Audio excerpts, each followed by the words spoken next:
Assalamualaikum.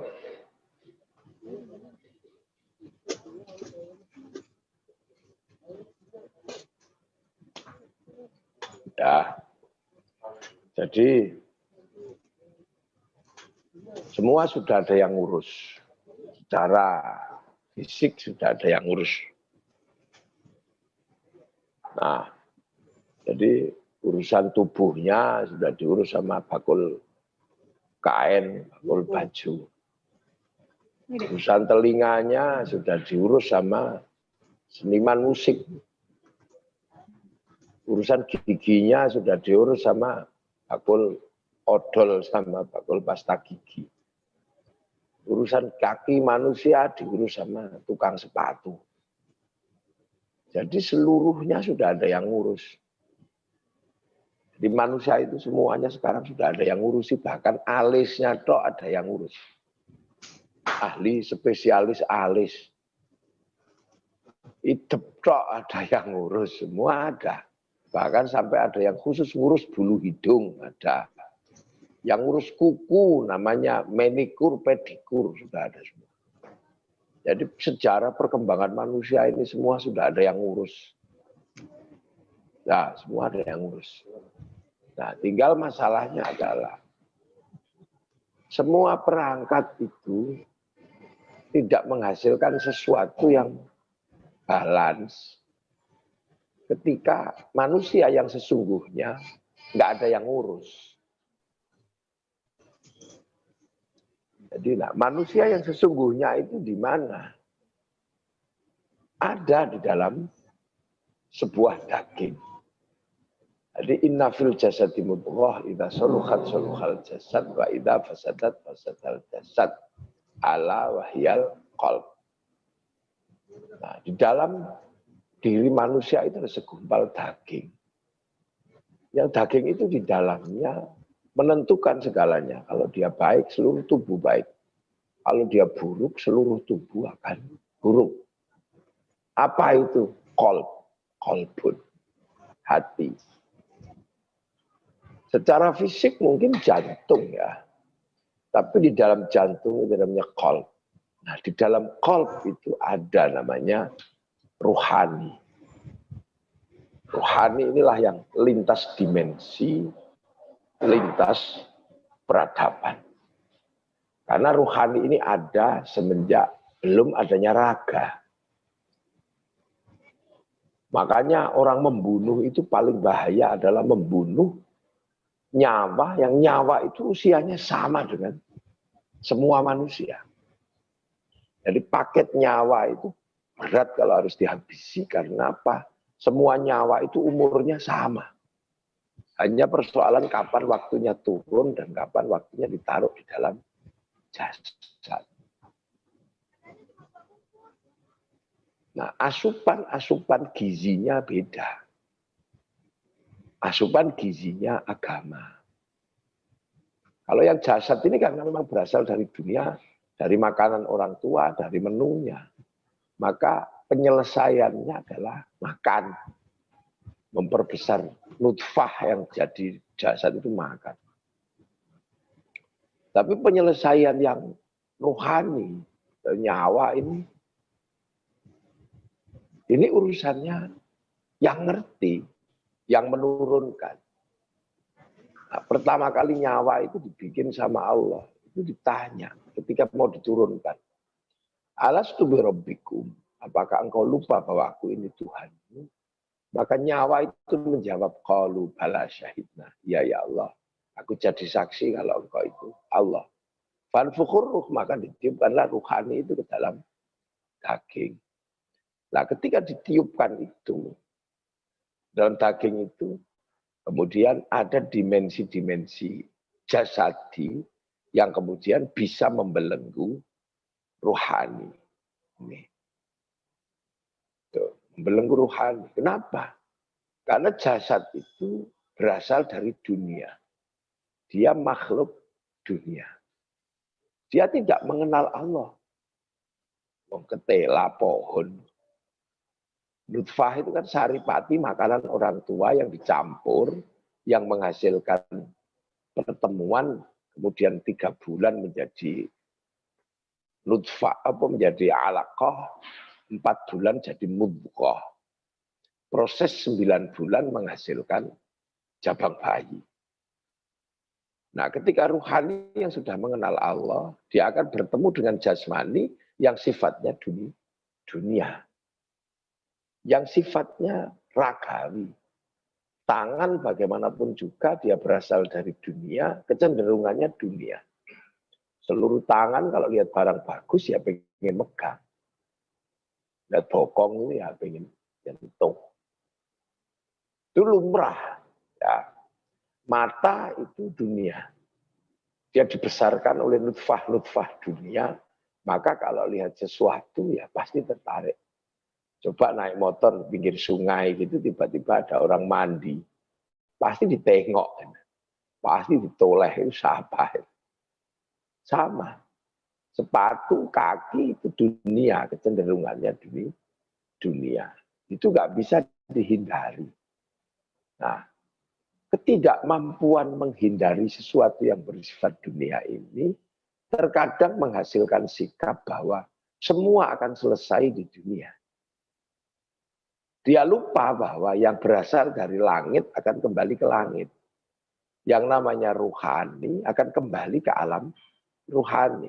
Yang jasmani ketika dilepas, dia akan kembali ke dunia, mengalami proses daur ulang yang namanya rantai makanan. Masuk kembali ke dalam tanah, kemudian makan cacing, cacingnya busuk, nah busukannya itu kemudian dihisap sama suket, sama rumput. Rumputnya dimakan sama kambing. Kambingnya dimakan sama manusia, bikin anak lagi. Nah itu proses manusiawi. Makanya kesalahan apapun yang dilakukan oleh yang bersifat ragawi, tangan sesalah apapun, pasti akan diampuni oleh Allah. Yang penting minta maaf. Bahkan kelamin sebejat apapun, karena dia dari dunia, kalau minta maaf kepada Allah, pasti akan diampuni. Kesalahan yang bersifat jasad, pasti diampuni sama Allah. Nah, yang tidak diampuni itu apa? Perjanjian azali, perjanjian kuno antara ruhani sama Allah. Alastu birabbikum. Apakah engkau lupa bahwa aku itu Tuhanmu? Qalu bala syahidna. Aku nggak akan lupa. Makanya kemudian dijelaskan kullu mauludin yuladu 'alal fitrah. Semua manusia lahir membawa fitrah. Fitrah itu adalah kesepakatan awal tentang siapa pemilik dunia. Nah, makanya kemudian Allah menurunkan agama. Agar orang itu tidak lupa dengan perjanjian awal itu. Nah, agama inilah yang kemudian mengajarkan manusia untuk menghadapkan dirinya kepada zat yang mutlak, yang dari awal memang menjadi asal muasal perjalanan hidup manusia. Jadi manusia yang asli itu ada di dalam, bukan di casing ini. Cuman casing ini kan sekali lagi seperti padi. Padi itu yang ditunggu oleh manusia, itu adalah berasnya. Nah, beras itu tergantung pohon padi. Kalau pohon padinya pupuknya bagus, ya yang terkandung di dalam beras ya bagus. Kalau pupuknya organik, maka yang terkandung di dalam beras adalah organik. Sama, pisang juga sama. Yang ditunggu manusia itu buah pisang. Tapi baik dan buruknya pisang tergantung pohon pisang. Kalau pohonnya bagus, pupuknya bagus, pasti buahnya bagus. Itu aja kalau nggak penyakit. Nah, manusia juga sama. Baik buruknya rohani, tergantung yang bersifat jasmani. Maka tangan harus memberikan asupan. Nah, asupannya apa? Semua kepada rohani. Tangan harus melakukan kebaikan. Tangan yang melakukan kebaikan akan dicatat oleh rohani. Gitu. Kaki yang melakukan kebaikan akan dicatat oleh rohani. Seperti handphone. Apapun yang dilakukan oleh handphone, semua terekam di dalam memori. Sebegitu juga syuting. Syuting itu apapun yang dilakukan oleh perangkat, direkam di dalam memori. Nah, pada satu titik, alat rekam itu juga akan rusak. Bahkan mungkin bisa dibanting. Tapi kerusakan alat rekam tidak mempengaruhi hasil rekaman. Karena semua sudah terkandung di dalam memori. Memorinya diambil, diputer, masih bisa keluar gambarnya. Walaupun alat rekamnya rusak. Sebegitu juga padi. Walaupun sudah ditebang, dia diambil ya. Terus kemudian dipisahkan. Orang tidak perlu lagi bertanya, ini organik atau tidak. Begitu masuk laboratorium, dia orang akan tahu, oh ini organik, ini bukan. Sama dengan pisang, asupan gizinya tergantung pohonnya. Walaupun pohonnya sudah tidak ada, dia akan ketahuan. Karena seluruh yang dilakukan oleh pohon pisang direkam oleh pisang. Masukkan laboratorium, orang akan tahu. Tapi harus ke laboratorium. Kalau mulut aja nggak tahu itu organik atau bukan. Nah, manusia juga sama. Kalau nanti sudah dipisah jasadnya, ruhaninya dikembalikan lagi kepada Allah. Chipnya ini diprint sama Allah. Ya mithqala dzarratin khairan yarah, mithqala dzarratin syarran yarah. Akan kelihatan semua. Sama dengan handphone, sampean diem-diem SMS orang. Nggak ada yang tahu, tapi terekam oleh provider. Sama, nggak ada yang tahu tiba-tiba miss call gitu. Ada catatannya. Itu ngerasani orang juga sampean tahu nggak tahu pasti ada catatannya. Nah itulah. Nah makanya jangan sampai tubuh ini memberikan rekaman yang jelek kepada ruhani, karena ruhani ini akan kembali kepada Allah. Nah, maka lahirlah sebuah disiplin ilmu untuk mengendalikan jasmani, agar jasmani ini berbuat baik. Untuk apa? Agar hasil rekaman ruhani itu nanti baik. Gitulah. Nah, agama itu ada di situ. Makanya ada yang mengajari akal, agar akalnya baik, namanya ilmu kalam. Ada yang mengajari tangan agar tangannya baik, namanya ilmu fikih. Nah, ada yang mengajari hati agar hatinya baik, lah itu namanya ilmu tasawuf. Gitulah. Itu yang namanya tasawuf, yang mengajarkan kebaikan. Nah, di atas itu semua, gitu ya. Kenapa sih tangan kok nggak baik? Padahal ruhani menginginkan baik. Kita pengen bantu manusia. Bahkan kadang tangan sudah masuk saku. Itu aja tangan bisa memilih. Ini yang 50.000, ini yang 10.000. Kita ini kadang pengen melakukan sesuatu yang baik. Tapi jasad ini nolak. Kita mau sholat. Tiba-tiba, nanti dulu, mata pengen lihat di TV. Bahkan sudah di dalam sholat, mata pun masih lihat sarung bolong. Telinga masih mendengar tukang bakso. Loh, itu artinya bahwa sesuatu yang bersifat jasmani, yang berasal dari dunia, memang enggan diajak menghadap Allah. Tapi ruhani tidak berkutik. Karena ruhani ibaratnya burung di dalam sangkar. Sangkarnya dibawa kemana? Burungnya ikut. Ruhani dibawa kemana? Oleh jasad, ruhaninya ikut. Nah itulah maka kemudian jasmani yang bersifat dunia harus ditekan. Nah, cara menekannya itulah dengan riyadhah yang bersifat jasmani. Ada yang mulai dengan puasa, ada yang mulai dengan wirid. Wirid itu misalnya agar mulutnya ini nggak ngomong yang lain, direm. Bokongnya didudukkan agar bokongnya tidak kemana-mana. Lututnya didudukkan agar nggak kemana-mana. Dalam rangka apa? Memberikan ketenangan kepada pada ruha. rohani. Nah, itulah proses yang kemudian menghasilkan proses namanya proses tasawuf. Proses pelatihan dan riyadhah jasad.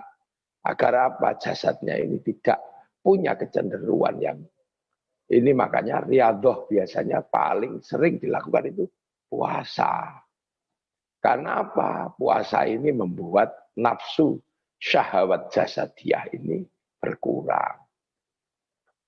Nah, kalau nafsu itu berkurang, tangan pun akan memberikan asupan yang baik. Orang kalau nafsunya sudah kurang, pegang telek, itu yang keluar adalah subhanallah, karena mulutnya sudah diajarkan subhanallah sambil duduk. Tidak tai gitu, masya Allah. Ada bledek, dor, subhanallah. Lihat perempuan udol, masya Allah. Sambil merem. Nah, ketika yang keluar itu masya Allah, subhanallah. Maka yang direkam oleh ruhani pasti baik. Begitu di print, gambar wanita menghasilkan subhanallah. Makanya orang-orang kalau nafsunya sudah turun, kemanapun dia bisa melihat jamalullah. Itu lihat istri, dengar istri ngoro, alhamdulillah. Tanpa harus tak tengok dia masih hidup. Lihat orang, lihat ayam naik masjid gitu. Alhamdulillah ada ayam naik masjid. Ilmu toharoh saya bisa dipakai karena ada ayam naik masjid dan mengeluarkan kotoran. Kalau nggak ada kotoran keluar dari ayam, kita nggak bisa praktek ilmu toharoh membersihkan tai ayam dari atas masjid. Itu. Makanya orang kalau nafsunya sudah turun, itu kemanapun pasti bisa melihat jamalullah, keindahan Allah. Makanya salah satu terapi tasawuf itu adalah puasa. Kama kutiba 'alal ladzina min qablikum la'allakum tattaqun, agar kamu menjadi orang yang bertakwa. Artinya apa? Orang yang dalam keadaan apapun pasti masih melihat jamalullah, keindahan Allah. Makanya pengamal-pengamal tasawuf dari dulu, entah itu namanya apa, ada di agama apa, makanya dikenalkan dengan namanya puasa. Itu latihan dasar, riyadhah dasar untuk mengendalikan jasad. Milo monggo sahabat-sahabat semua yang mau melakukan perjalanan tasawuf, jangan di kepala. Jangan membicarakan tasawuf sebagai kelangenan. Jangan membicarakan tasawuf sebagai dialektika pemikiran. Tapi sekecil apapun mari kita lakukan. Bagaimana mengendalikan tangan, mengendalikan hati. Mulailah kita puasa. Walaupun seminggu sekali atau setahun. Satu Ramadan, syukur-syukur bisa sebulan 6 hari. Ayyamul bed sama ayyamul sud. Hari terang sama hari gelap. 13, 14, 15 Ramadan, Komariah, bulan terang, di akhir bulan 27, 28, 29, di akhir rembulan tenggelam, dikenal dengan nama puasa Ayyamus Sud, puasa hari gelap. Itu karena kalau tidak, maka kemudian tasawuf ini akan menjadi kelangenan untuk dibicarakan, bukan sesuatu yang dikerjakan. Bukan sesuatu yang merupakan pengalaman ruhani, bukan experience of religion, tapi lebih kepada tradisi membicarakan tasawuf pada pemikiran. Akhirnya tasawuf berubah menjadi ilmu kalam. Seperti fikih dibicarakan tapi tidak dijalankan. Itu fikih berubah jadi ilmu kalam, membicarakan sholat daki tapi tidak dijalankan. Membicarakan Tuhan daki, tasawuf daki, tapi tidak melakukan riyadhah. Nah, hal-hal seperti ini kayaknya nggak bisa kita bicarakan lewat Zoom.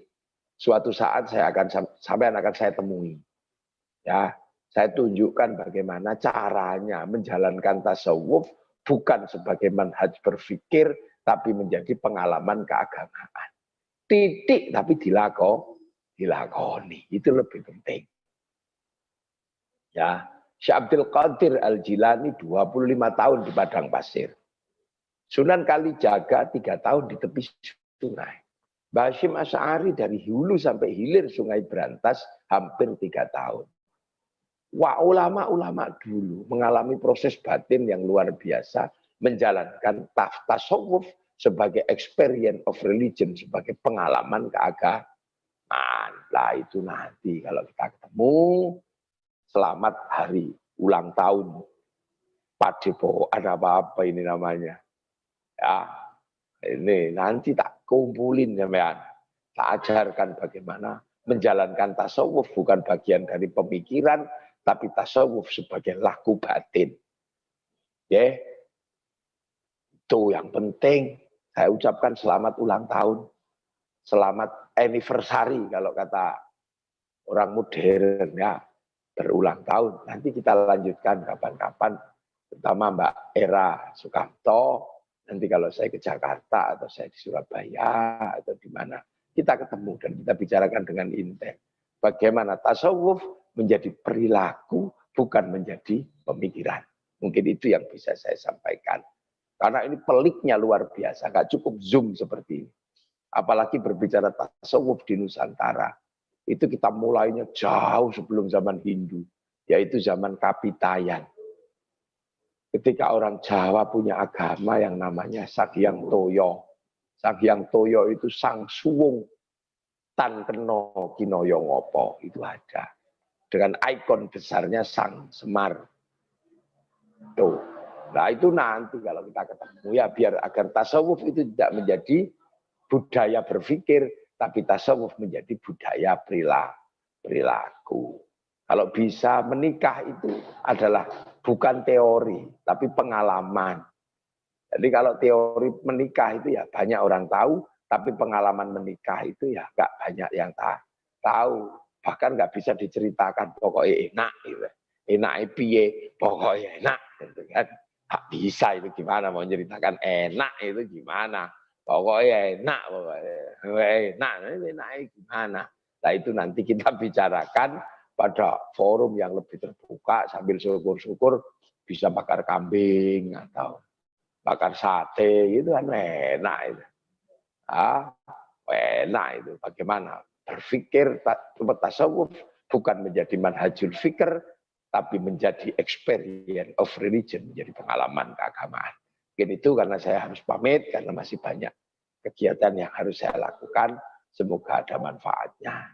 Apapun yang diinginkan kita, semoga dalam ridha Allah Subhanahu wa Ta'ala. Assalamualaikum warahmatullahi wabarakatuh.